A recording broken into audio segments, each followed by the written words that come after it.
499F असल में होता क्या है? 499F की सज़ा क्या है और 499F जो है वो किस तरह से कराया जा सकता है?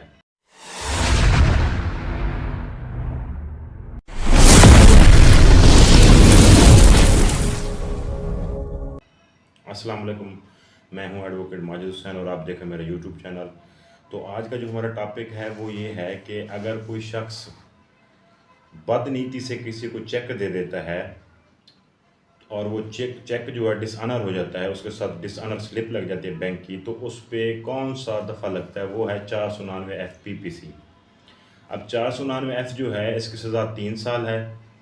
अब हम इसमें देखते हैं कि 499 जो है ये किस तरह से, मतलब अगर आपके साथ ये फ्रॉड हुआ है, आप 499 कराना चाहते हैं, तो आपको FIR किस तरह से कराना चाहिए कि वो मज़बूत FIR बने, ना कि कमज़ोर हो। इतनी कमज़ोर हो कि उनकी ज़मानत हो जाए, खामखा आपके पैसे ख़त्म हो जाएँ। अच्छा, सबसे पहले ये है कि 499 जो है ये लेन-देन पे नहीं होता। मैंने आपको पैसे दिए और आपने मुझे पैसे वापस नहीं किए, तो उस पे 499 होगा।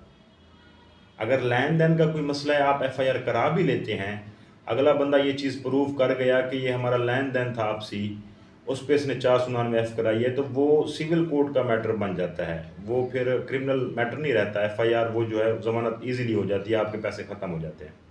अब इसका प्रोसीजर देखते हैं कि ये होता कैसे है, ये किस तरह से लाहे-अमल में आता है। अब किसी शख्स ने आपसे पैसे लिए, उसकी ज़मानत की मद में आपको चेक दे दिया, ब्लैंक चेक, या उसके ऊपर अमाउंट लिख के दे दी कि आप फ़लाँ तारीख को जाके ये पैसे मेरे अकाउंट से निकलवा सकते हैं। आपने चेक ले लिया, मुतलका डेट पे आप बैंक चले जाते हैं। बैंक में जाके आप वहाँ पे चेक देते हैं बैंक मैनेजर को कि ये चेक जो है हमें कैश कर दें। आगे पता चलता है कि उस बंदे का जो अकाउंट है उसमें या तो पैसे नहीं हैं या अकाउंट बिल्कुल ही बंद है। तो इस सूरत में वो जो चेक होगा वो बाउंस हो जाएगा। डिसऑनर स्लिप जो होगी मैनेजर उसके साथ लगा देगा, वो चेक बाउंस हो जाएगा। उस बुनियाद पे आप मुतलका जो आपका SP इन्वेस्टिगेशन है उसे दरख्वास्त देंगे, मुतलका थाने के SHO को दरख्वास्त देंगे। आपकी इन्वेस्टिगेशन होगी, अगली पार्टी को बुलाया जाएगा, आपको भी बुलाया जाएगा। इन्वेस्टिगेशन जब प्रॉपर हो जाएगी, पुलिस ये देख लेगी कि वाक़ई डिसऑनेस्टी हुई है, इसमें डिसऑनर हुआ है चेक को, उसने बदनीति की है बंदे ने, तो वो उसके खिलाफ FIR कर देती है। अच्छा, मैं आपको ये बता दूँ कि पंजाब पुलिस की कोई भी FIR होती है ना, हमेशा वो बग़ैर इन्वेस्टिगेशन के होती है। मतलब FIR हो गई, उसके बाद जाके तफ्तीश और इन्वेस्टिगेशन स्टार्ट होती है।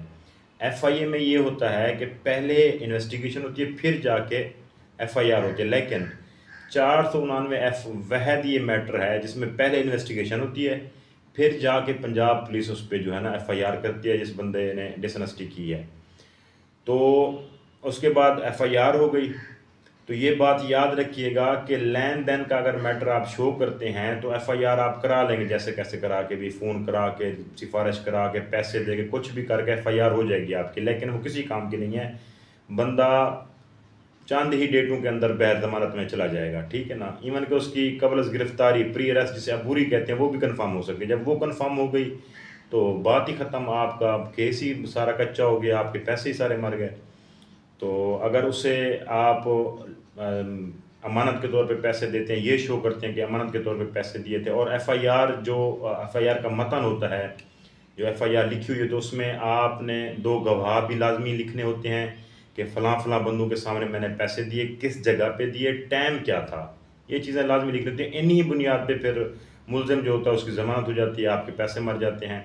अगर आप ये FIR एक मज़बूत FIR बनवा लेते हैं तो 3 साल की उसे सज़ा कहीं नहीं गई, 3 साल की सज़ा मिलनी है उसे, और आपकी रिकवरी भी हो जानी उससे। तो ये था आज का हमारा टॉपिक 499F। अगर आपको वीडियो अच्छी लगी हो तो लाइक कर दीजिएगा, चैनल सब्सक्राइब कर दीजिएगा। दुआओं में याद रखें, अपना ख्याल रखिएगा।